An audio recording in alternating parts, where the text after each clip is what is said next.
que es gastroenterólogo, ha sido un profesor en el Instituto Gastroenterológico Japonés, todo un profesor. Por favor, le damos la bienvenida.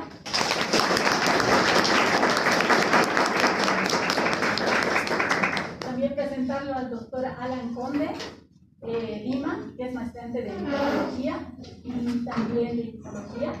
La verdad, me interesa mucho que presten mucha atención en lo que él les va a explicar con respecto a morfología y toda esta parte parasitológica que tiene la experiencia en laboratorio. Le damos la bienvenida, por favor. Muy bien, vamos a ir iniciando nuestra mesa redonda. Vamos a estar con la doctora Rodríguez, que está dentro de la coordinación de esta mesa redonda. Nos acompaña también la doctora Pamela Durán. Bueno, vamos a iniciar con las diapositivas del doctor. Vamos a tener una parte que va a ser teórica y después una discusión entre todos. ¿Sí? Muy bien. Entonces, Alan, ¿será que tiene la voz? ¿Me escuchan atrás? No, ¿atrás me están escuchando? Creo que sí. Ya. Capela. Vamos funcionando. Bien. Muy buenas tardes a todos. Muchas gracias por asistir. Vamos a empezar con una pequeña charla. Yo más que todo me voy a ubicar a la parte biológica de los parásitos en sí que vamos a tocar. Efectivamente, los tres parásitos que vamos a utilizar, que vamos a hablar y que vamos a especificar van a ser justamente la Giardia lamblia, va a ser la Entamoeba histolítica y va a ser el Blastocistitis. ¿Ya? Vayamos primero con la Giardia. Efectivamente, todos ya han pasado clases, ya conocemos, simplemente vamos a hacer una retroalimentación hasta el momento que vamos a hacer también una pequeña revisión.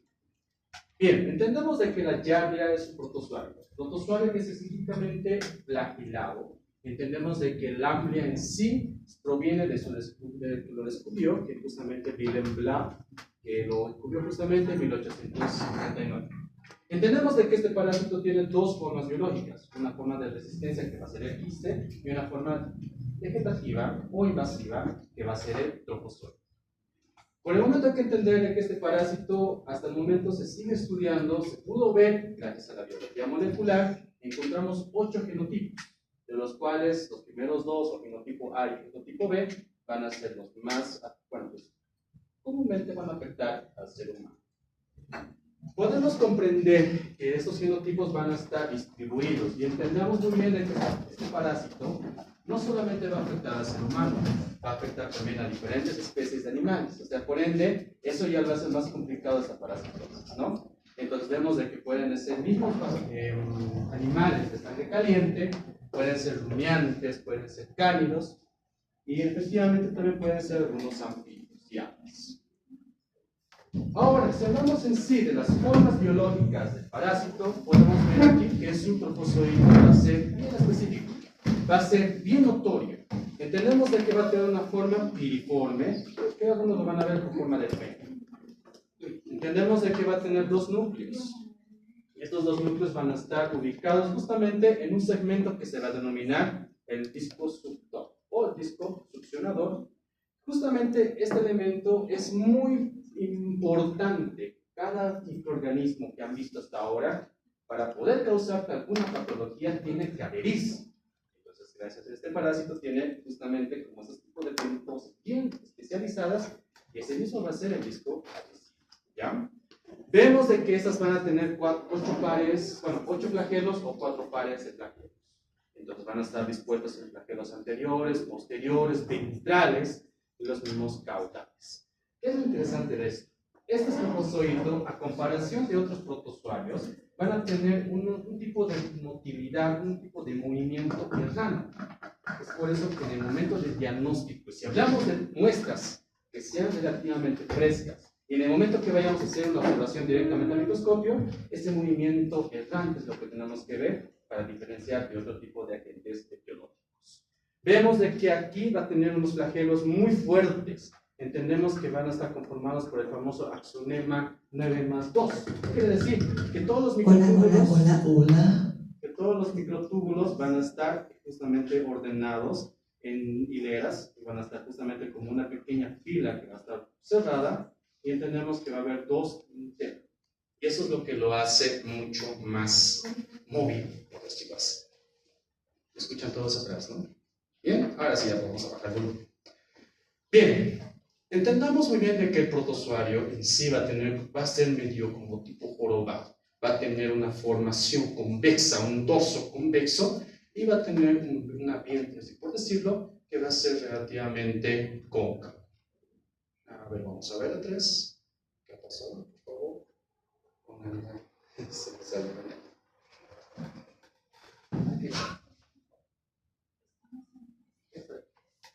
Vean, gracias a la microscopía electrónica podemos ver con más detalle cómo es el trofozoito. Y es justamente gracias a ese disco suctor o el disco succionador que va a ser elemental para que ésta pueda adherirse y después causar la respectiva patología. Ahora tenemos que la otra forma que va a ser de resistencia va a ser el quiste. El quiste va a ser ovalado. Vamos a encontrar justamente 4 núcleos. Si vamos a ver un quiste inmaduro va a tener 2. Pero a este punto, cuando llega a tener 4, ya se le considera maduro. Vemos de que los flagelos que tenía antes, sus restos van a ser justamente esos axonemas que van a estar dando una limitación longitudinal. Por eso, en el momento que vayamos a hacer diagnóstico, tenemos que encontrar esas formas ovoides y tenemos que ver una línea, que en este caso van a ser representadas por los axonemas. Es elemental justamente para el diagnóstico. Y bueno, justamente fragmentos que van a salir o van a ser restante de lo que tenía el disco de succión. Ahora, aquí, a ver, veamos si pueden ver estos movimientos. Vamos a colocarlo aquí. Vean, no hay patrón, todos van por su lado. Justamente por el hecho de que tiene 8 flagelos, es lo que lo hace bien errante su movimiento. A comparación del tricomonas, que es otro protozoario en sí, que vemos justamente en procedimientos en fresco, vemos de que la tricomonas va a tener como un pequeño mechón. Pero en esta situación, las repitamos otra vez, vemos de que va a tener movimientos muy variados. Bien, están en todo lado. Eso es lo que es la muestra de Santa Cruz. Así que podemos ver que en todo lado está este panas. El ciclo biológico es monocénico, efectivamente es vital entender que solamente se necesita un hospedador. Por ende, haciendo una pequeña hincapié de lo que han visto hasta ahora, yo supongo que la forma infectante va a ser el quiste de Giardia intestinalis o también quiste de Giardia lamblia. ¿Cuál será la diferencia entre quiste Giardia, bueno, en este caso la Giardia lamblia y la Giardia intestinalis? Son sinónimos, ¿ya? Entonces, por eso ahora se intenta, y eso justamente en la maestría estamos intentando también, reducir el término de Giardia duodenale, porque se vio de que este parásito, de lo que antes se creía que solamente afectaba en el duodeno, afecta en todo el intestino delgado. Entonces, lo elemental sería solamente mencionar como Giardia intestinalis. Mecanismo de infección: ingesta de agua contaminada con quistes de Giardia intestinalis, ingesta de alimentos contaminados de Giardia intestinalis, ano, mano, boca. Y si hablamos y actualizamos de las prácticas en la parte de, bueno, en este caso íntimas, vemos de que también el cunilingus es otro factor o otro mecanismo de autoinfección externa. Necesitamos de 10 a 100 quistes para que haya la respectiva parasitosis. Y estos quistes tienen que ser maduros. Entonces, ¿qué quiere decir? Que el quiste tiene que tener 4 núcleos. Y entendamos de que cada gramo de esas fecales, ¿cuánto vamos a encontrar? De 20.000 hasta 150.000 quistes. O sea, es fácilmente transmitible. Podemos ver que esto, por razón, este parásito va a ser uno de los más cosmopolita y las más conocidas. Ahora, entendamos muy bien, la microbiota nosotros lo tenemos que cuidar y a sus pacientes también lo tienen que respectivamente aconsejar que lo cuiden. En otras palabras, evitar automedicarse con antibióticos. ¿Por qué? Varios de estas bacterias, lactobacillus, leconostoc, pediococcus, lactococcus, streptococcus, enterococcus, tienen enzimas antigiardinas. A pesar, digamos, que tú te hayas ingerido una cierta cantidad de quistes, pero para que haya una patología tiene que adherirse. ¿Quién evita esa adhesión? Estas bacterias que van a ser propias de su microbiota normal.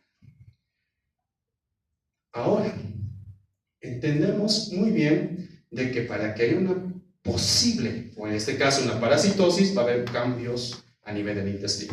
Entendemos que va a haber deficiencias deficitarias, va a haber acortamiento de las microvellosidades, o sea, las vellosidades que normalmente va a tener el intestino van a desaparecer.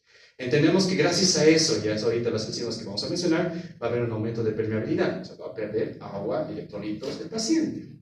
vemos de que también va a haber alteraciones en las uniones estrechas. Muy aparte también de encontrar enterocitos inmaduros, vamos a ver que justamente va a haber una inestabilidad en la pared de protección. Y asimismo vamos a encontrar también la apoptosis de enterocitos. Para que haya primero esa patología tiene que haber la fijación, y eso va a ser gracias a los mismos flagelos que se van a agarrar de las mismas vellosidades y de, bueno, en este caso el mecanismo de succión por el disco suctor, ¿no? Otras enzimas que ayudan para que haya esta adhesión van a ser las giardinas, las leptinas y la BBP, que van a ser justamente proteínas de superficie. Entonces, ya se coló básicamente, ya se adherió aquí al intestino. ¿Qué es lo que va a pasar? Va a haber producción de las cisteínas proteasas, que justamente van a inactivar, van a atacar directamente a la mucina, va a hacer de que el enterocito ya no tenga esa capa protectora del moco, va a inactivar básicamente a la inmunoglobulina A, y de esa manera también va a hacer de que haya, o va a llamar o estimular a las interleucinas, en este caso la interleucina 8, que va a ser una de las interleucinas proinflamatorias. En este punto, la inflamación, muy aparte de ser un aspecto protector, también va a ser de doble filo. Y es por esa razón que también va a afectar no solamente, posiblemente, a los trofozoitos, sino también a los enterocitos. Vemos que a largo plazo, como ya está bien adherido, va a empezar a producir más enzimas. Justamente van a ser proteasas. Justamente gracias a esto, como van a reducir, porque básicamente, ¿cuál es la función del enterocito? Absorción. Entonces, como ya no va a tener vellosidades que facilite esa absorción, ya va a disminuir la absorción de agua, va a disminuir la absorción de nutrientes, de minerales, vitaminas, electrolitos. O sea, básicamente ese enterocito ya no va a funcionar. Entonces vemos también que gracias también al llamado de los linfocitos TCD8, estos linfocitos CD8 atacan a todo. Puede atacar al agente etiológico como también al mismo enterocito.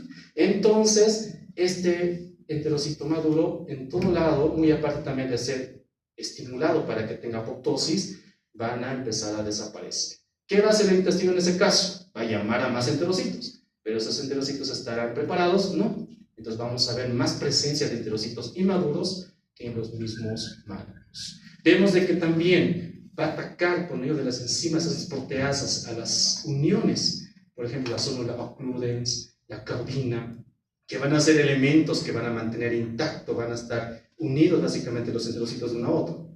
Como van a estar afectados eso, van a empezar bueno, en este caso separarse y efectivamente desprendiéndose los mismos enterocitos. Y bueno, ¿qué es lo turbio también de este trofozoito? Va a afectar o va a estimular las caspasas, y las caspasas van a ser elementos que van a estimular a la apoptosis. O sea, estamos perdiendo hartos enterocitos. Básicamente, esto es simplemente un recuento de todos los fenómenos que pasan desde que la Giardia llega hasta que ya no hay enterocitos. Bien, patogenia de Giardia ya hemos hablado. Ahora vamos a ver de otro parásito, entamoeba histolítica. La entamoeba histolítica va a ser igualmente un protozoario. A diferencia de la Giardia tiene flagelos. Esta no va a tener ningún flagelo. Simplemente se va a hacer su movimiento, su traslación por medio de pseudópodos. Que en los pseudópodos simplemente van a ser la variabilidad o la misma modificación de la superficie celular del mismo parásito para que exista justamente esa formación de piecitos. Entendemos de que la histolítica va a ser la principal patógena. Vamos a encontrar otras similares, la Dispar, Hartmann, Collin, Moshkovsky, que son considerados comensales o que son considerados saprófitos. Ahora, aquí es preciso conocer el mismo trofozoito como también el quiste, que van a ser las dos formas biológicas de este parásito. Entendemos de que el trofozoito va a ser la vegetativa, entendemos muy bien que vamos a encontrar posiblemente un núcleo, como también vamos a encontrar un posible eritrocito, porque la entamoeba histolítica como tal es hematófaga, que quiere decir que va a agarrar y va a comer eritrocitos, ¿ya? Ahora, es preciso entender que diagnosticarlo así es muy complejo, es muy difícil. ¿Cómo podemos saber si es histolítica o no? Con biología molecular. Si hacemos observación ahí, no podemos decir que hay entamoeba histolítica. Entonces, una clave que ayudó mucho en su momento es el movimiento. Y lo interesante es de que la entamoeba histolítica tiene un movimiento depredador. Y cuando es depredador, es un movimiento lineal. Entonces, eso es lo que se va a ver en exámenes en fresco, un trofozoito que tenga un movimiento lineal. Obviamente tampoco vamos a dar un diagnóstico certero diciendo que es entamoeba histolítica, sin embargo, vamos a poder decir de que hay presencia de una ameba sospechosa. Tenemos que buscar también este tipo de formas biológicas que va a ser el quiste. El quiste, a comparación de otros topozoitos, de otras amebas, estas van a tener 4 núcleos máximo. Va a tener de 1 a 4, van a ser pequeñas, pero la pregunta es cómo diferenciamos esta de una Harmani, cómo diferenciamos esto de un Dispar o de un Moshkovsky. No podemos. Efectivamente, entonces el diagnóstico o el reporte de un laboratorio que esté bien implementado con controles de calidad tiene que decirle un quiste del complejo entamoeba histolítica, Dispar, Moshkovsky. Si le dice entamoeba histolítica y sin haber hecho biología molecular, hay que dudar de ese resultado. ¿Listo? Entonces vemos las diferencias. Efectivamente, la histolítica como tal vamos a encontrar en su interior en matiz, en cambio las demás van a alimentarse previamente o solamente de bacterias. Igualmente vamos a ver que el ciclo va a ser monoxénico. Entendemos que aquí la forma infectante va a ser el quiste maduro. ¿Maduro qué quiere decir? Que tiene 4 núcleos, ¿no? Entonces va a ser el quiste maduro del complejo de entamoeba histolítica Dispar Moshkovsky. No podemos decir solamente de entamoeba histolítica por fines diagnósticos. Igualmente va a ser la ingesta de alimentos contaminados, de agua contaminada. Ahora aquí depende mucho de la microbiota. Si el paciente tiene microbiota, va a necesitar más quistes para que haya la parasitosis. Si su microbiota está alterada, entonces tal vez incluso solo con un quiste ya puede causar la parasitosis. Cada paciente es diferente. Igualmente vamos a ver que tiene que haber adherencia, y eso va a ser por medio de la lactosa N-acetilgalactosinasa. Vemos de que también los tipos fosfoglucanos van a también a aportar para que este parásito pueda adherirse. ¿Y qué es lo interesante de este parásito? Encontramos enzimas histolíticas. Van a destruir, en este caso su acción patógena histolítica, que significa destrucción por medio de enzimas. Entonces vemos de aquí que encontramos varias proteasas que en el momento del contacto, si hablamos más que todo de las, en este punto, unas proteasas especiales que van a empezar a afectar, van a empezar a producir poros en el enterocito afectado y lentamente va a invadir. Y lo característico de la mebiosis es de que va a ser una lesión en forma de cuello de botella o en botón de camisa, en donde a la vista, si hacemos una observación de una endoscopía aquí, va a ser simplemente un puntito. Pero en el fondo vamos a ver que va a estar bien irradiado en la submucosa esa lesión necrótica. Entonces, si encontramos más lesiones de este estilo, vamos a ver que el mismo moco va a desprenderse. Es por eso que una característica que encontrar el paciente, y eso también el doctor lo va a profundizar, es encontrar moco también. Blastocystis. Blastocystis como tal es un parásito antiguamente conocido como una levadura. Es uno de los microorganismos más controversiales que hasta el momento lo seguimos todavía debatiendo. Van a hacer su reformulación taxonómica frecuente, pero lo interesante es de que lo correcto ahora ya no es solamente hablar de la Blastocystis hominis, sino que tenemos que hablar del género Blastocystis spp, o sea, como tal. Entonces, ¿por qué? Porque el hominis no es la única que puede afectar al ser humano. Ahora, aquí, según ya gracias a la biología molecular, que actualmente, gracias al COVID también lo hemos implementado y en muchos laboratorios tenemos, ya hablamos de subtipos. Y este subtipo lo agarramos justamente del ARN mensajero que va a tener este parásito. Y de acuerdo a ese genoma, lo hemos clasificado así. Subtipo 1, subtipo 2, que van a ser los primeros que van a afectar al ser humano, subtipo 3, subtipo 4, hasta 9, que efectivamente van a ocasionalmente afectar al ser humano y también a otros animales, y del 10 hasta el 17 ya son netamente conocidos para animales como tal, o sea, excluyendo al ser humano.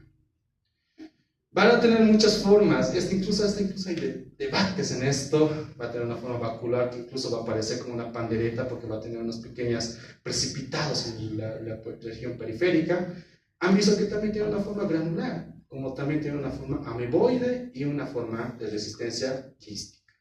Entonces es un parásito que al momento, y eso, la forma infectante todavía se sigue hablando, se sigue diciendo no, o tal vez sí, pero mayormente vamos a ver a lo que las opiniones dicen que existe un quiste que puede ser una forma infectante en este ciclo biológico. Igualmente vamos a ver que va a tener su adhesión por medio también de sus respectivas, va a producir unas proteasas que va a afectar la mucina. Como verán, tenemos que destruir o tenemos que afectar altamente la microbiota, el moco intestinal, para que un parásito reciente pueda causar patología o que tenga más debilidad de causarte alguna parasitosis. Y efectivamente también va a llamar a las interleucinas, que efectivamente las interleucinas tienen unas funciones protectoras, pero el parásito utiliza estas para que haya inflamación intestinal. Bien, hemos apresurado 20 minutos. Bien. Muchas gracias. Espero que al momento tengan las cosas claras en cuanto a morfología y la parte patogenia. Ahora, no sé si ahora me puedes comentar la presentación.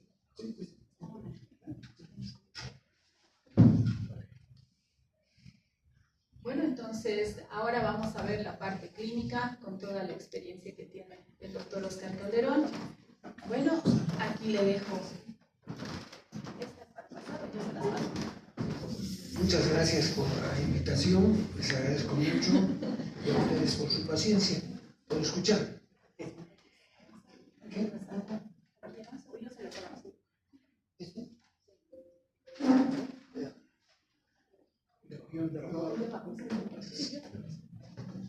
Bueno, les voy a empezar a dar esta charla contándoles una experiencia.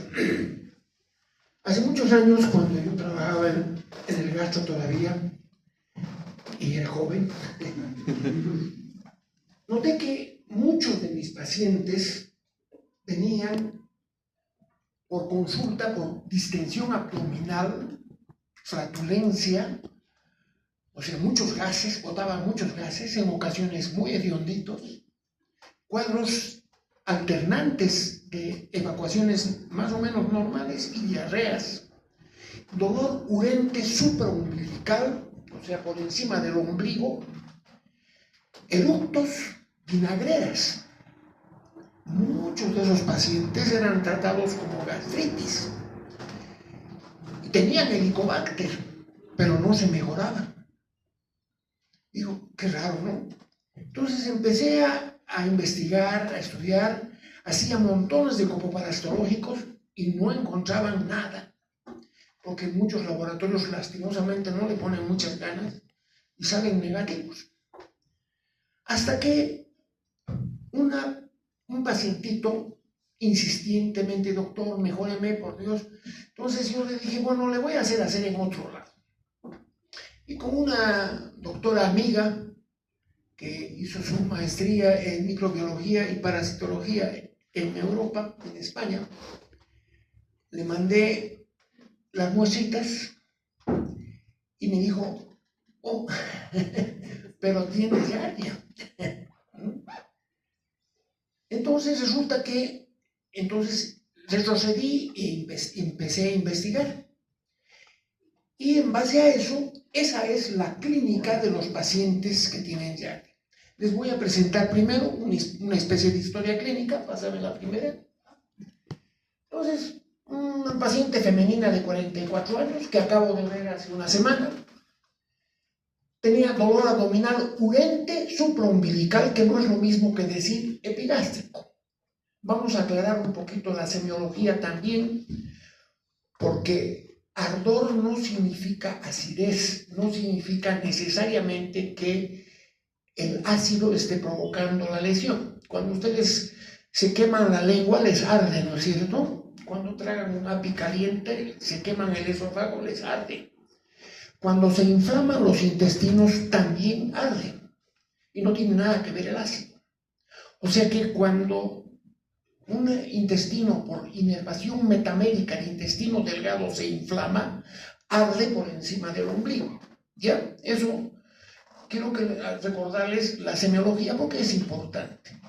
Entonces, cuadros frecuentes de pirosis, o sea, vinagreras, eructos, hinchazón de barriguita, y cuadros frecuentes de diarrea líquida sin moco ni sangre, hubo ni tenesmo, solamente diarrea. Pero era intermitente la cosa. Y lo más interesante es que estos síntomas se pasan cuando la persona entra al baño y bota gases. O sea que eso nos dice como síntoma guión, síntoma prefecto, que el problema era intestinal. ¿Ya? El cuadro clínico de 4 años de evolución, caracterizado por distensión abdominal postprandial, dolorante abdominal difuso, síntomas que aparecen post-ingesta de lácteos, harina de trigo y frutas muy azucaradas. Ojo, ¿qué pasó acá? ¿Qué tiene que ver la leche y la harina? Entonces resulta que muchos de estos pacientes eran tratados como celíacos. Enfermedad celíaca, así porque la harina de trigo les hace mal, el pan, el fideo les hace mal. Pero los estudié para enfermedad celíaca y resulta que no tenían antigliadinas, antitransaminasas, antitransglutaminas, ¿cómo se llama? Sí. Las enzimas específicas para el diagnóstico de enfermedad celíaca. Qué raro. No tienen, pero se comportan como si fueran celíacos, ¿no? No tenían antitransglutaminasas, inmunoglobulina A negativas, nada, no pasaba nada. Entonces, en general no tenían otros antecedentes de enfermedad, no tenían fiebre, etc. Lo más importante era que tenían intolerancia a lácteos, harina de trigo, frutas pulposas. Y lo interesante es que solo tenían diarrea cuando comían estas cosas. Y no cuando no comían.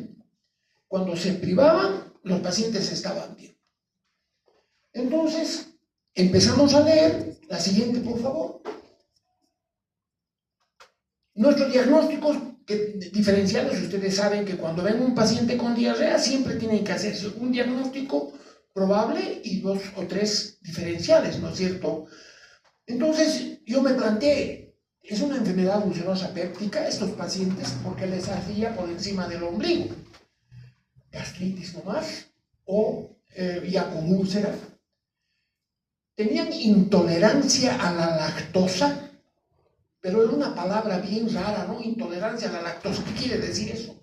¿No? Intolerancia a la lactosa.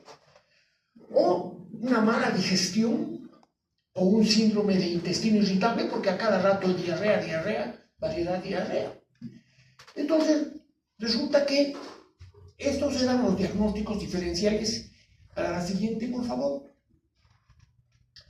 Entonces, empecé a estudiar la intolerancia a la lactosa. Está bien que sea un poquito más rarito, ¿sí? Bueno, resulta que se produce por una incapacidad del intestino delgado, duodeno y yeyuno para digerir la lactosa y otros disacáridos, o sea, azúcares dobles, ¿no? La insuficiente digestión de disacáridos provoca SIBO, o sea, sobrecrecimiento bacteriano intestinal. ¿Por qué? Porque ustedes saben que cuando nosotros comemos azúcares, almidones en general, producen un proceso de digestión en el intestino, se deshacen en pedacitos chiquititos y se absorben. Y muy poquito queda en el intestino delgado distal y en el colon. Pero si queda mucho porque no se digirieron bien, o sea, no se deshicieron bien y por tanto no se absorbieron, es comida para la flora intestinal. Entonces la flora de abajo invade hacia arriba y aparecen las bacterias de colon, de ilion terminal, en el yeyuno, en el duodeno. Entonces resulta que como estas bacterias son fermentadoras y tienen harta comida y las bacterias no tienen boquito ni anito, su forma de eliminar el residuo es con gases, ¿no es cierto? Entonces, cada vez que estos pacientes tienen insuficiencia de la secreción de lactasa, no digieren bien la lactosa o las harinas de trigo y entonces tiene harta comida y las bacterias harto gas. Entonces, estos pacientes se les hincha la barriga. Esa es la intolerancia a la lactosa, ¿no? Y son síntomas que se alivian temporalmente con la eliminación de gases y heces, por supuesto. La siguiente, por favor. Entonces, hay varias formas de intolerancia a la lactosa. Es la hipolipolactasia congénita, son gente que nace, bebés que nacen sin leche. Antes se morían todos, porque no había leches sustitutivas, y se morían porque el bebé lo único que come es leche, ¿no es cierto? Ahora ya viven porque se les dan cosas sustitutas que no tienen lactasa, lactosa y no se muere. Pero también hay la hipolactasia primaria, que es una deficiencia primaria de lactasa, y la más común, que son los viejitos como yo, que ya les va fallando un poco la secreción de lactasa por vejez. ¿Ya? Entonces, la mayoría de las personas mayores les hace un poco mal la leche, porque no tienen ya suficiente lactasa. ¿Entienden? Esa es la primaria. Y hay otras que son hereditarias, ¿no es cierto? Y es frecuente en asiáticos, hispanos y nativos americanos. Y luego viene la hipolactasia secundaria, que es una forma adquirida durante la vida. De golpe, gente que toleraba la leche antes, ahora ya no la tolera. Esa es la hipolactasia secundaria. Ocurre como resultado de enfermedades o lesiones del intestino delgado, especialmente el duodeno y el ayuno, que dañan las células productoras de lactasa. ¿Entienden? La siguiente, por favor. Entonces, la digestión defectuosa de lactosa es la intolerancia a carbohidratos más común. La lactosa, para que sea digerida y posteriormente absorbida, es necesario que sea hidrolizada en sus monosacáridos constituyentes, que son la galactosa y la glucosa. La lactasa es una disacaridasa, o sea, presente en la superficie apical del borde en cepillo de los enterocitos y las microvellosidades del intestino delgado, que muy bien nos ha explicado el doctor. Están mayoritariamente en el duodeno y en el yeyuno proximal. Y cuando la actividad lactasa es inadecuada, la lactosa llega al colon, donde es fermentado por la flora intestinal y se producen ácidos grasos de cadena corta y gas, sobre todo hidrógeno, dióxido de carbono. Cuando el sobrecrecimiento bacteriano intestinal es predominantemente de bacterias de intestino delgado, entonces el paciente hace diarrea. Pero si la alteración de la flora es de bacterias de intestino grueso, entonces se produce gas metano. Y el gas metano produce estreñimiento. Entonces resulta que también hay pacientes con este bichito que no tienen diarrea, tienen estreñimiento, pero gases bien hediondos, porque el gas metano es bien fétido. ¿Ya? Vamos entendiendo la clínica del casito. La siguiente, por favor. Entonces, ¿cuáles son las causas más comunes de intolerancia secundaria a lactosa? Enfermedades inflamatorias intestinales como la enfermedad de Crohn, que puede afectar el intestino delgado, ¿no es cierto? La enfermedad celíaca, por eso es que muchos celíacos tienen igualita sintomatología de la que estamos hablando. Y en Cochabamba le dicen que todos son celíacos, ¿no? Y no es verdad. Infecciones gastrointestinales, sobrecrecimiento bacteriano intestinal también, porque hay pacientes, por ejemplo, diabéticos que tienen trastornos motores en el intestino delgado que hacen sobrecrecimiento bacteriano y ellos pueden provocar ese sobrecrecimiento por formación de gases ácidos en el intestino delgado, lesionar la mucosa y disminuir la producción de lactasa. Hay daño por radiación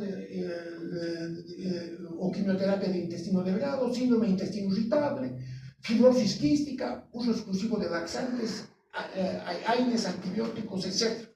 Y la diarrea. Resulta que la diarrea es culpable también de todo este problema. Y en mi experiencia, yo veo mucho paciente. Yo digo que el 30% de los pacientes que veo en clínica vienen con esta sintomatología y son tratados de gastritis. ¿Por qué? Porque le hacen una prueba en heces de Helicobacter pylori y como nosotros tenemos aproximadamente, de acuerdo de un estudio que hice en el gato sobre 5.000 biopsias, aproximadamente 4.780 más o menos, el 68.8% de los pacientes de La Paz tienen el Helicobacter pylori, pero solo 80% tienen síntomas, o digo 20% tienen síntomas, 80% no tienen. O sea, uno puede tener Helicobacter y no tener síntomas, ¿ya? Eso es sumamente importante, porque ahora le echan la culpa de todo, hasta de la melancolía al Helicobacter, y la verdad que no es así. Entonces, tenemos la siguiente, pues. Entonces, todos estos otros protozoarios también pueden provocar diarrea, por supuesto, ¿no es cierto? El doctor ya nos ha hablado. Yo me voy a dedicar a los dos primeros porque tengo más experiencia. La verdad es que he estudiado un poquito sobre blastocisis, pero siempre me salen muy conflictivos los resultados del laboratorio, porque algunos tienen, le pido por cualquier cosa un copro y sale blastocitis, y el paciente no tiene nada.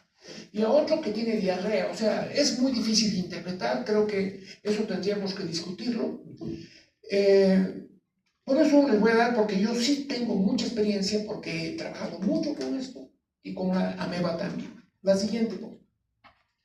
Entonces, ya nos ha hablado el doctor, es una causa muy frecuente de diarrea transmitida por agua y alimentos. La infección experimental cumple con los postulados de Koch, o sea que una persona que no tiene nada le dan diarrea y es capaz de provocar diarreas, ¿no es cierto? Y taxonómicamente son tres grupos de especies, la Agilis, Muris e intestinalis, Duodenales Hollandia, últimamente es la única que se sabe que afecta al ser humano, es la Duodenales Hollandia, que actualmente se llama SP, ¿no? La siguiente, por favor. Es cosmopolita, endémica en todo el mundo, ¿no es cierto? A 2 o 3% de los pacientes de diarrea del viajero son por Giardia lamblia.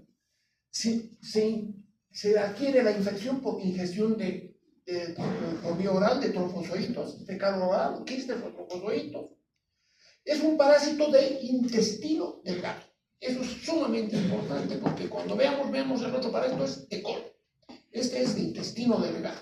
Ya, la siguiente, por favor. Fácil, ya nos ha hablado el doctor de todo esto. De trofocitos, su hábitat es el duodeno y el yuno. El quiste es la forma de resistencia y de transmisión, que pasa de un lado a otro. Coloniza el intestino delgado. ¿Pero por qué coloniza el intestino delgado? Porque requiere nutrientes para su supervivencia y proliferación. Necesita al colesterol para sintetizar sus membranas y enquistarse. Por eso es que vive en el intestino delgado. Y es un organismo de reproducción asexual, es un haploide, y se reproducen por fisión binaria, ¿no? La siguiente, por favor. Entonces, para ver la patogenia, tenemos que es multifactorial, hay factores dependientes del parásito y factores dependientes del huésped. En todas las infecciones, en todas las parasitosis e infecciones, siempre existe esto. Yo creo que ustedes lo entiendan. Y yo creo que además, con un ejemplo que les voy a dar, van a entender por qué hay pacientes que hacen clínica y otros no. Ustedes habrán visto durante la epidemia de COVID que acabamos de pasar, que hay personas que les ha dado COVID y ni se han dado cuenta. Les han hecho las pruebas y resulta que sí son positivos. Ni se han dado cuenta. Otros les ha dado una enfermedad más o menos gravecita, otros gravísima y otros hasta se han muerto, ¿no es cierto? En esto también es así. Hay personas, es el mismo parásito, pero hay personas que la tienen y no les pasa nada. Porque su sistema inmune es bueno. Porque su sistema, su microbiota está bien regulada, bien equilibrada.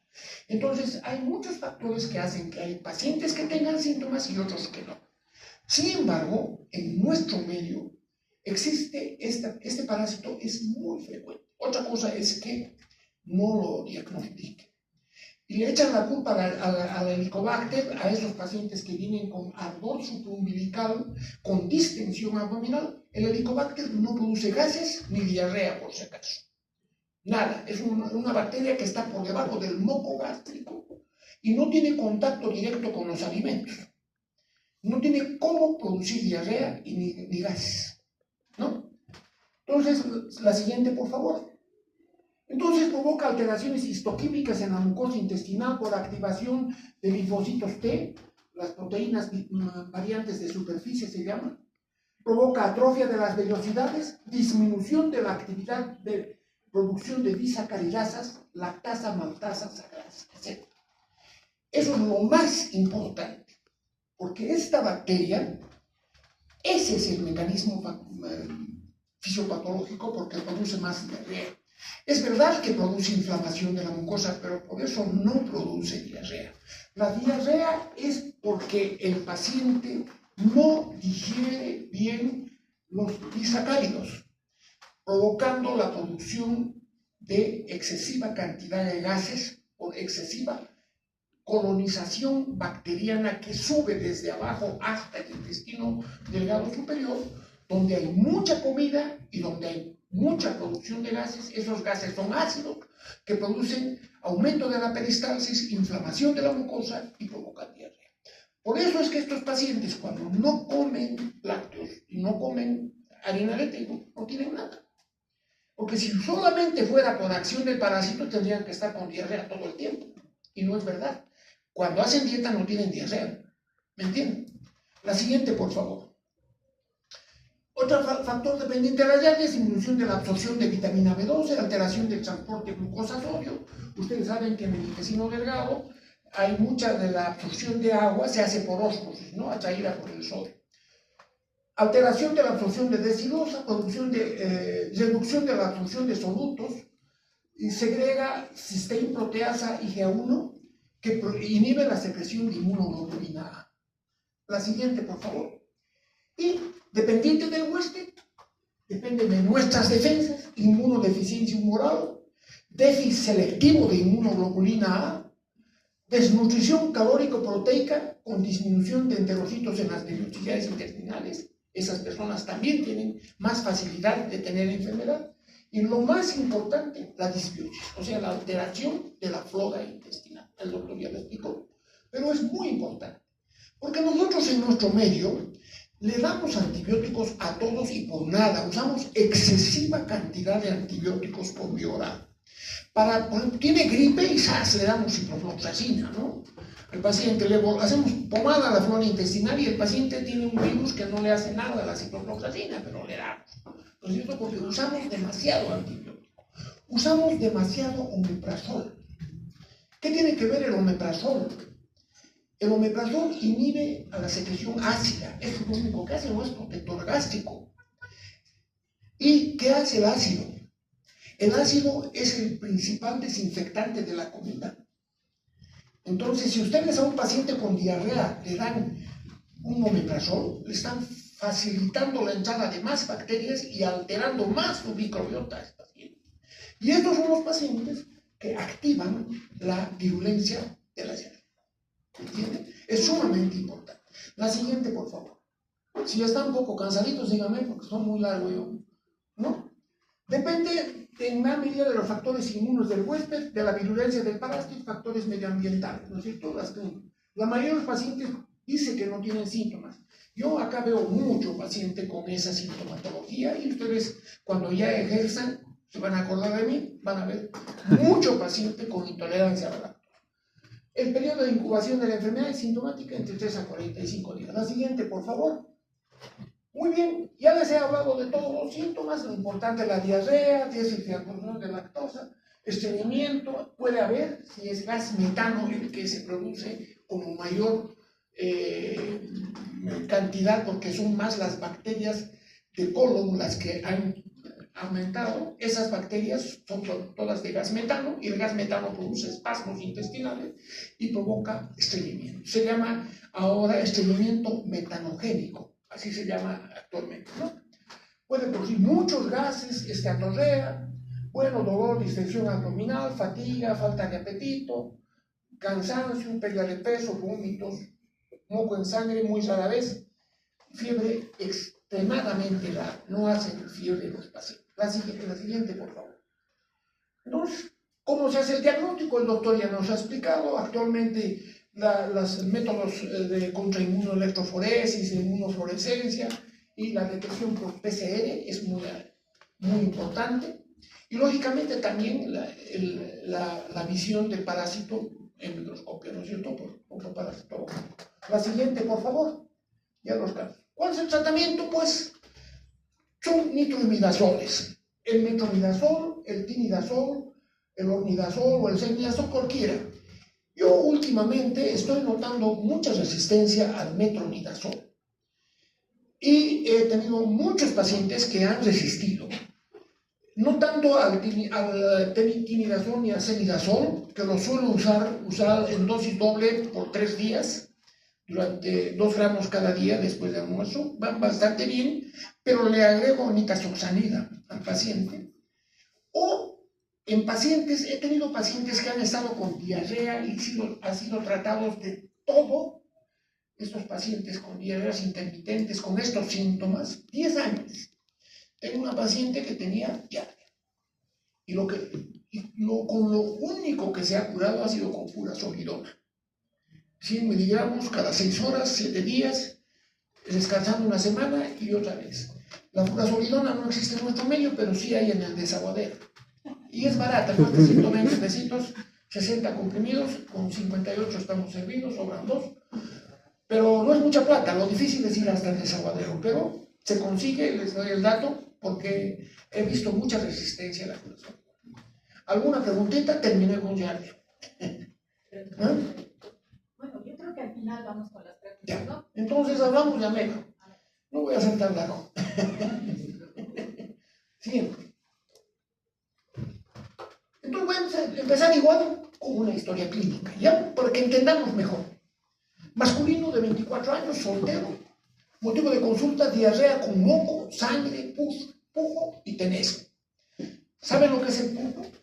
Es cuando una persona, a pesar de evacuaciones líquidas, tiene que hacer fuerza para evacuar.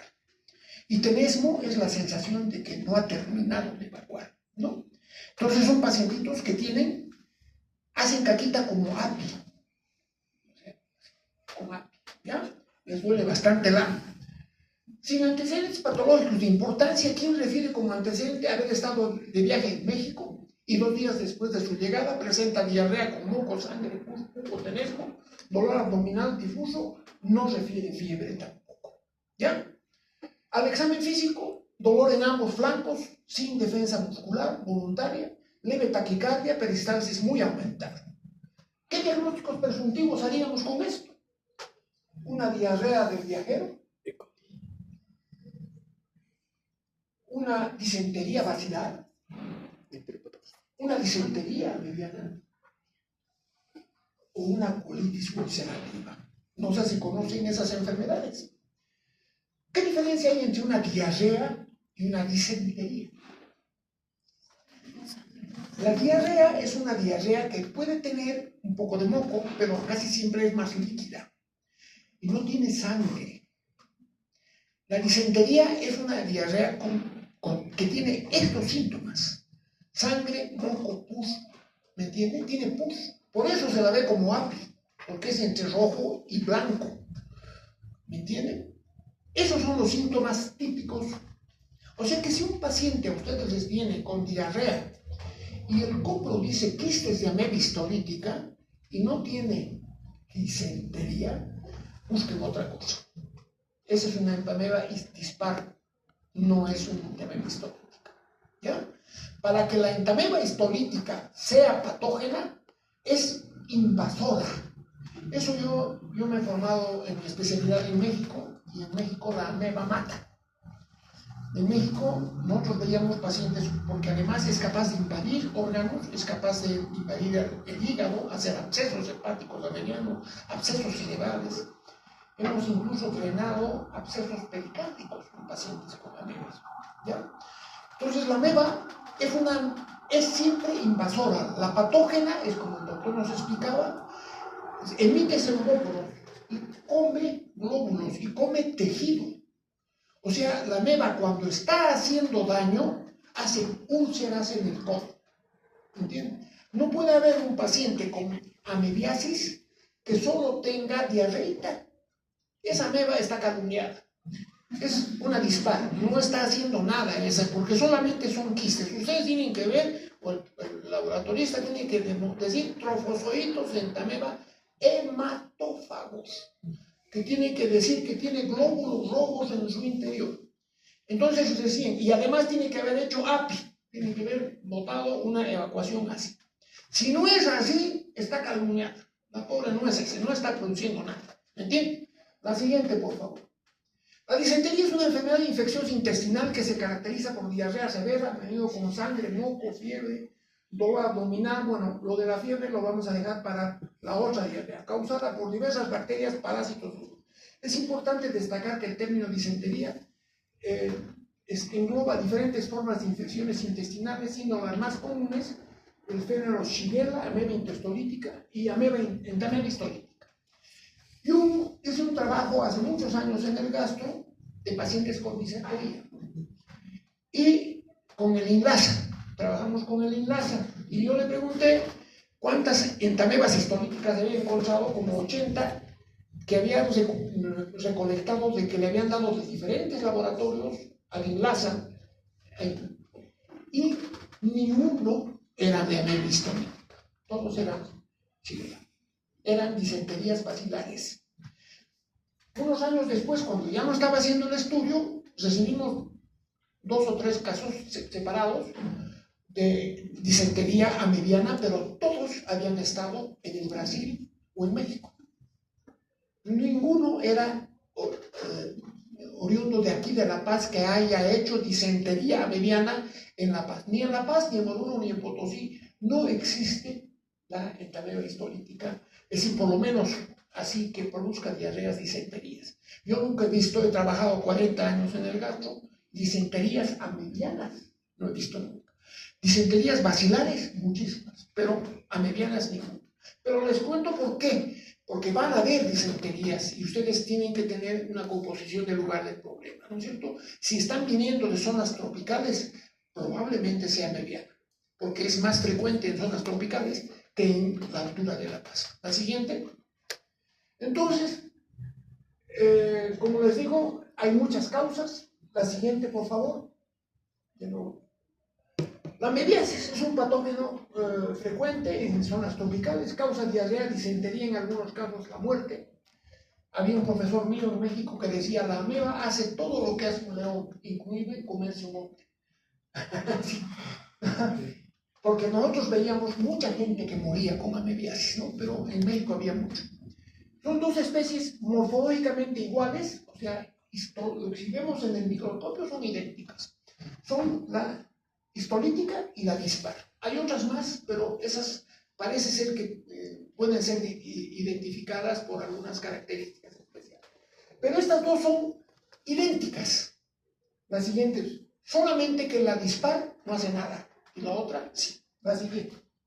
La entameba histolítica fue descubierta en 1873. En 1925 propuso que existían 2 especies distintas.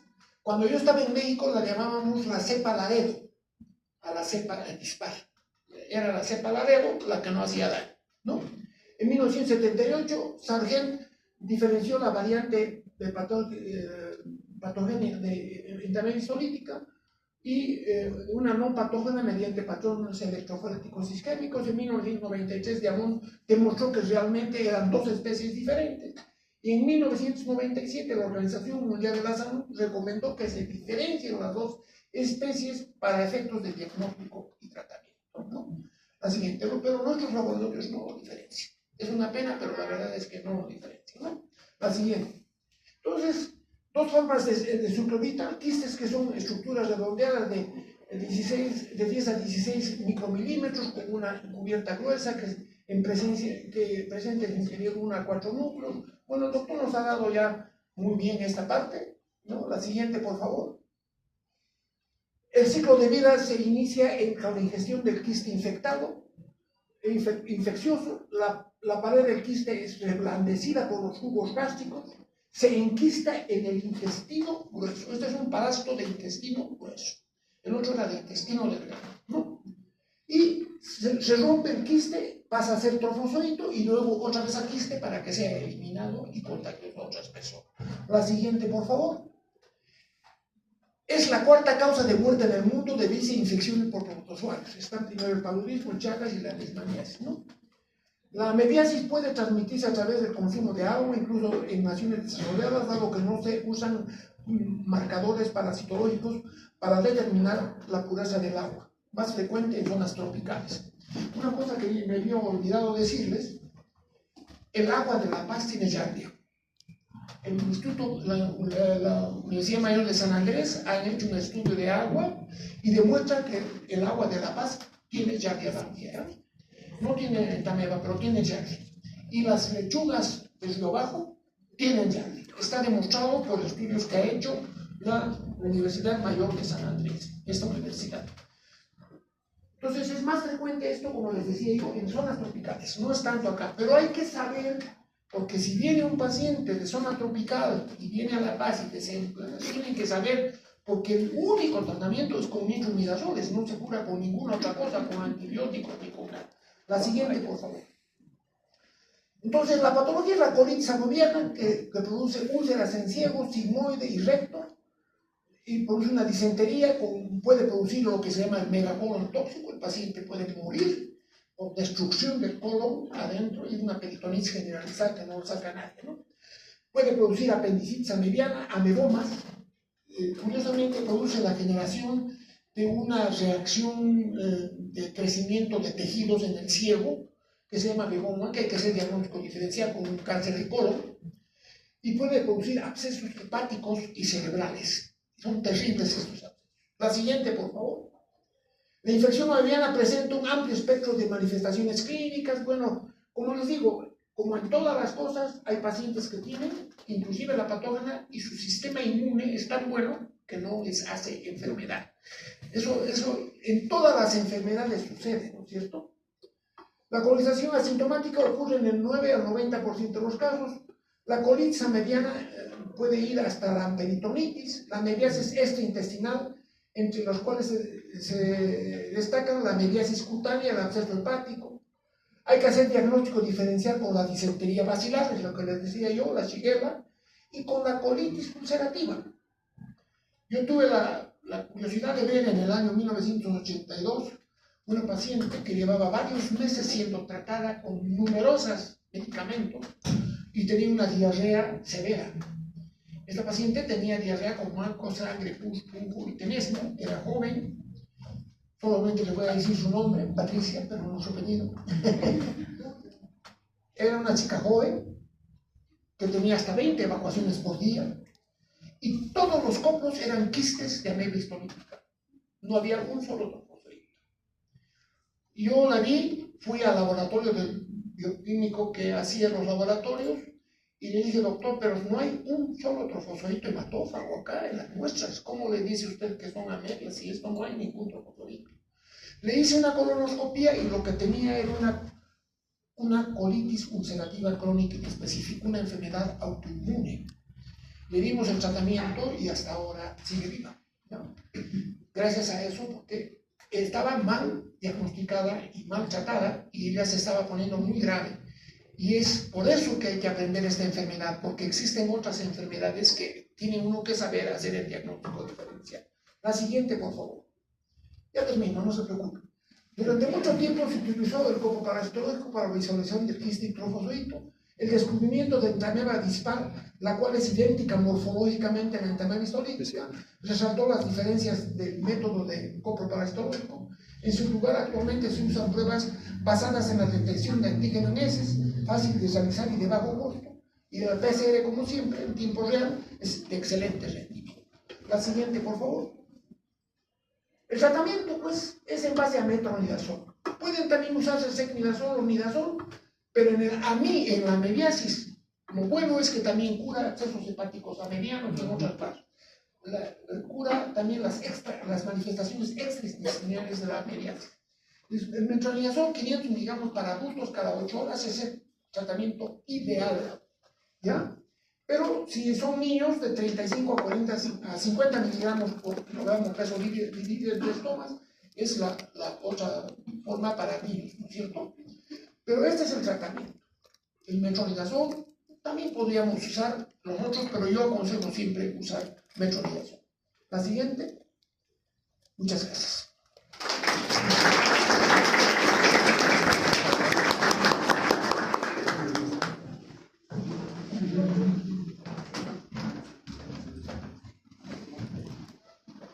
Muchas gracias, doctor.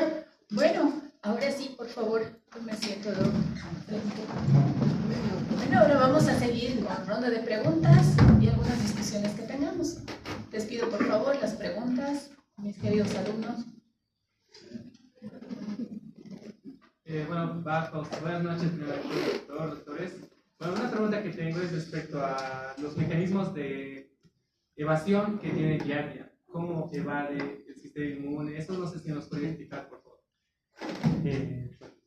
Es interesante de la giardia porque hasta incluso se estuvo especificando el uso del mimetismo celular. Todavía sigue siendo una teoría que todavía se lo está implementando, en donde básicamente usaba ya los antígenos propios de la mismo enterocito y se rebordeaba. Sin embargo, al momento todavía no se había definido eso, pero hay teorías de que el mimetismo es algo que todavía lo está perfeccionando o que lo estuvo perfeccionando en su momento. Muchas gracias. Muchas gracias. ¿Alguna otra pregunta que tengan, por favor? Ahí. Vamos, María. Buenas noches. Yo tengo una pregunta respecto a la sintomatología. Como vemos en diferentes patologías parasitarias, pueden haber asintomáticos o sintomáticos. Mi pregunta es, en alguna de las mencionadas, ¿se ha visto casos, por ejemplo, aquí, giardia? Vamos a suponer que aquí, ordinariamente, hay estudiantes que toman o beben agua de la PIB y están infectados con giardia, vamos a suponer. Y han visto casos donde personas asintomáticas de pronto se han convertido en sintomáticas y han entrado en una situación complicada en su salud. ¿Me dejan entender? Que de asintomáticas se han vuelto sintomáticas y han tenido que... Como ustedes han escuchado ya del doctor, a mí yo les he mencionado, hay varios factores que pueden volver a un paciente que tiene la verdadera ameba, pero asintomático, o sea, tiene la ameba histolítica, la variedad patógena, pero es asintomático. Pero su sistema inmune la tiene a raya, porque su microbiota además está perfecta, está trabajando muy bien, entonces el parásito está arrinconado, no hace nada. Pero de repente viene un paciente con gripe y le meto ciprofloxacina y le destruyo la flora intestinal. Y el paciente no necesitaba tomar ciprofloxacina, pero sí le hice pomada la flora intestinal. Y nosotros sabemos que una eubiosis, o sea, una normoflora, mantiene a la ameba arrinconada. Y yo, al destruirle, y encima está con gripe, están bajo su sistema inmune bajo, yo le destruyo la flora y el paciente puede empezar a tener diarrea. Y entonces le decimos, sí, es diarrea, no cualquiera, no. Resulta que esa diarrea tiene moco, sangre, ¿me entienden? Está haciendo caquita como apio. Ahí tenemos que asustarnos porque decimos, sí, ha tenido una alteración en su sistema inmune, alterado su flora, que es, realmente ahora sabemos que la microbiota es sumamente importante en nuestro organismo. Resulta que había tenido mucho más funciones de las que nosotros creíamos, ¿no? Y es un sistema que regula el sistema inmune mucho. Cuando se altera el sistema, la microbiota se altera el sistema inmune. Ahora inclusive hay muchas enfermedades autoinmunes que se les está demostrando que tienen origen en una alteración de la microbiota. Entonces, esas son las causas por las cuales un paciente, teniendo el parásito malo, lo tenía arrinconado y de golpe empieza a tener. Tiene que alterar su sistema inmune o su microbiota y de esa manera hace. Además, en una diapositiva que mostré había todo un listado de microorganismos que era parte de la microbiota normal. Y si hablamos de la ciclo, en este caso que igualmente va a atacar gram positivos y gram negativos, Pediococcus, Lactococcus, Leconostoc, que van a ser gram positivos, ya no van a producir esas sustancias antigiardinas. Entonces, justamente ese factor predispone, digamos, una cuestión de giardiosis que se pueda producir, o sea, de lo que va a ser una colonización o posiblemente una infección a una enfermedad. ¿Podría decirse que al alterarse el sistema inmune se activara la infección? Bueno, como parte de la microbiota es parte del sistema inmunitario, ¿no? Ahora, otros factores podemos ver. Ahí podemos ver la expresión misma de una inmunodeficiencia primaria o una secundaria que puede ser por cuestiones infecciosas, neoplásicas. Entonces ya son múltiples factores. Y más aún que ahora los hábitos alimenticios que van afectando. Y hemos visto, bueno, yo trabajo en Plexus, y hemos visto hartos intolerantes a la lactosa. Entonces también eso y es otro factor. Muy bien. ¿Alguna pregunta más, doctora Rodríguez? Todo ha estado muy claro. Pero le voy a preguntar al doctor Conde, cuando no dispone del diagnóstico por PCR, ¿cuál es su segunda opción para darle el diagnóstico al doctor que le ha dicho diagnóstico presuntivo histolítica? La histolítica. Bueno, en este punto tenemos los antígenos. Bueno, buscamos primero las amebas, ¿no? Buscamos más que todo por la motilidad, como les dije en su momento, pero si no tienes la pericia, porque el operador tiene que tener mucha experiencia para poder ver, decir, esto posiblemente es histolítica. Entonces serían aquí los antígenos. Hay justamente unos antígenos para amebas que también podemos utilizar. Ahora, la inmunofluorescencia no lo tenemos en todos los laboratorios. Eso también es complicado de conseguir, pero el antígeno la inmunocromatografía puede sustentarnos, puede orientarnos, pero no el diagnóstico principal. ¿Y la búsqueda de trofosodito hematófago? Esa es la cuestión. La porque, insistencia hasta... bueno, habría que tener la tinción tricrómica, o si no, la Luride, para poder encontrar los mismos trofosoditos con su eritrocito adentro, pero eso es su sensibilidad. El mismo hecho también de encontrarlos es muy esporádico, pero en un caso, digamos, que sea un paciente que ya tenga una cronicidad alta, entonces ahí podemos tener más posibilidades de encontrar esa situación. Bueno, a mí me interesaría mucho conversar acerca de lo que podemos hacer en nuestro medio. Tenemos mucha contaminación, es verdad. El agua no está totalmente purificada, es lo que hablábamos con mis alumnos, donde realmente tenemos que ver cuáles son las fases de purificación que tenemos aquí, si realmente cumplimos con los estándares, entre comillas, pero definitivamente vemos que hay mucha infección a partir del agua, ¿sí? Se supone que se indica un protocolo de desparasitación 2 veces al año. ¿Cuál sería la mejor opción a los 2 doctores para poder hacer una buena desparasitación? Es que yo pienso que no son pues solamente protozoos, también hay herbitos, hay todo, ¿no? O sea, no son los mismos tratamientos para diferentes tipos de parásitos. Yo, de acuerdo a mi experiencia de cuando empecé mi vida profesional hace muchísimos años ya, antes veíamos mucho más parásitos, helmintos, por ejemplo, veíamos mucho, o sea, Ascaris, Trichuria, veíamos muchísimo aquí. Pero actualmente es rarísimo ver pacientes que tengan Ascaris, por lo menos en los habitantes de la ciudad de La Paz. O sea que quizás, no sé qué experiencia tiene usted, pero yo veo poco ahora pacientes con parásitos helmintos, ¿no? Pero sí veo más pacientes, como les digo, mi consulta, intolerancia a la lactosa, 30% de mi consulta es pacientes que cuando comen fideo, toman leche entera, queso, mantequilla y yogur, se les hincha la barriga. O sea, es muy frecuente y tienen diarrea intermitente. Como yo les digo, la enfermedad celíaca es rarísima en nuestro medio.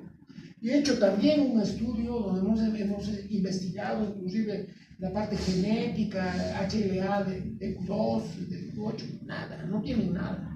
No tienen las cosas, y las biopsias tampoco cumplen con los criterios de Mars, nada. Hay muchos eosinófilos, la mayoría de los patólogos no encuentran las diarreas. Conozco solo uno, que cuando hay, yo le mando. Es curioso, nosotros hacemos endoscopías, bueno, hacíamos mucho en el gastro, ahora hago en el arcoíris porque me he pasado de bando. Y vemos muy frecuentemente pacientes que tienen duodeno blanco o con puntitos, partículas blanquecinas en el duodeno, y le llamamos duodenitis inespecífica. La mayoría, tomamos biopsias y los patólogos nos dan unas descripciones de inflamación, así, algunas veces mucho eosinófilo, otras veces no, pero no nos dicen que haya parásitos. Hay un solo patólogo, por ética no lo voy a decir su nombre, porque no estoy haciendo propaganda a nadie, pero cuando yo le mando, estoy haciendo un trabajo de investigación justamente con eso, cuando hay.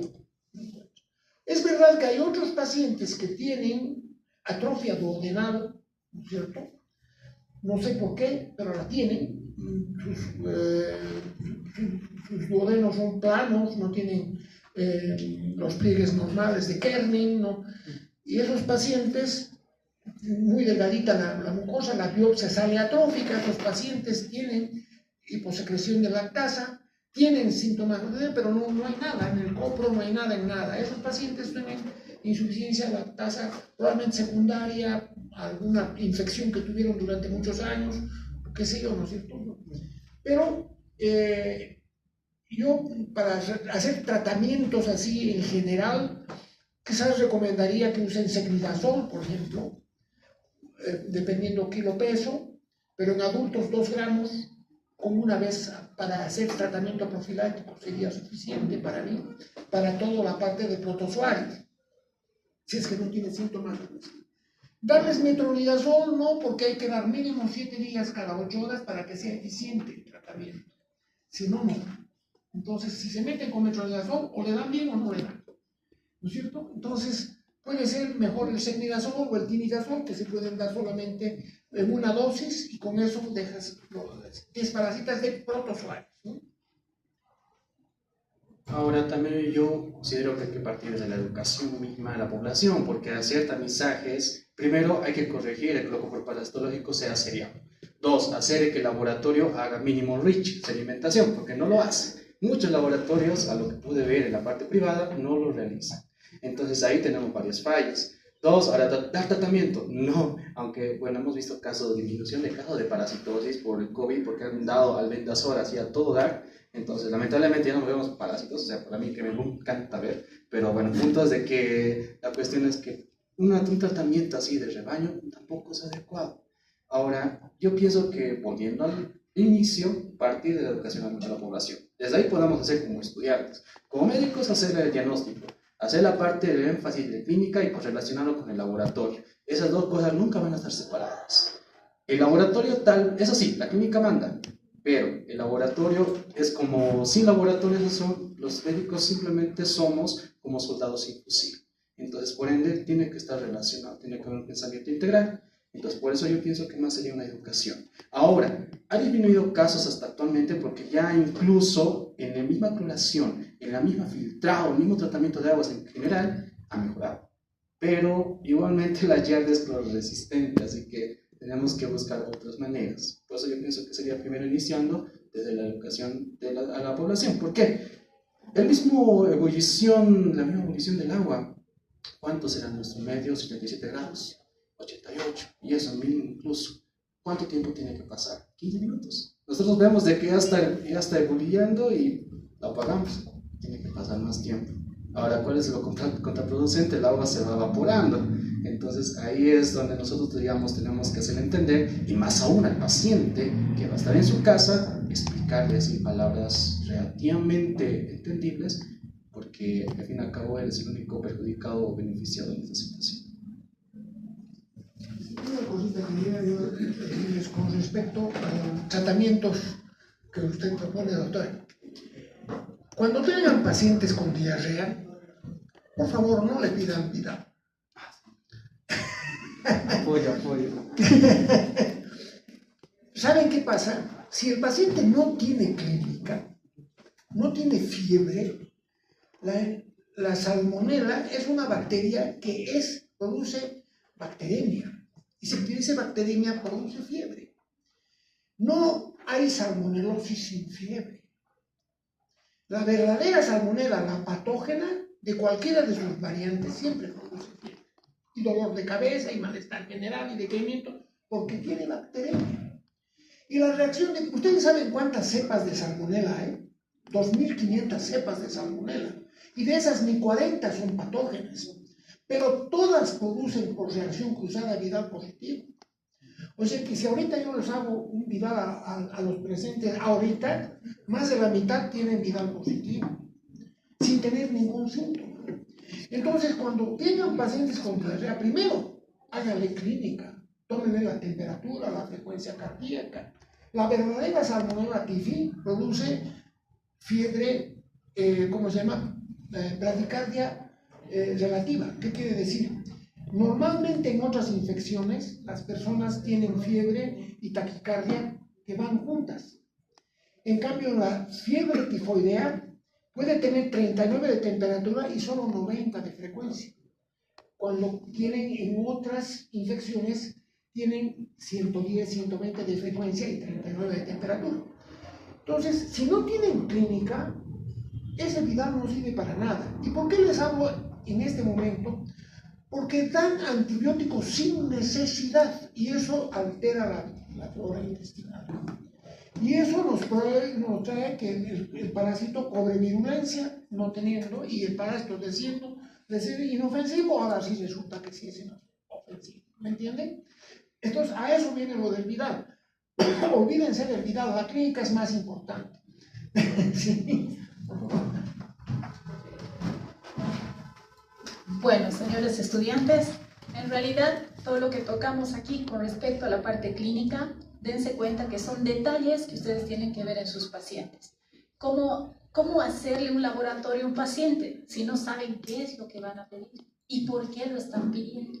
Entonces, definitivamente es muy importante la parte clínica, ¿de acuerdo? También una patita de la mesa es la parte laboratorial, es verdad. Pero ¿cómo van a saber qué pedir si no tienen la clínica? Y esas cosas que son bien chiquitas, son de detalle, son de la experiencia del doctor Calderón, que realmente a mí en la residencia me ayudó mucho. Porque gracias a eso, en la consulta, cometo menos errores. Cometo errores, pero cometo menos. Ok, un aplauso para nuestro panel.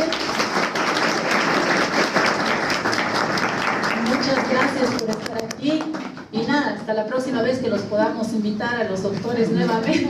Muchas gracias.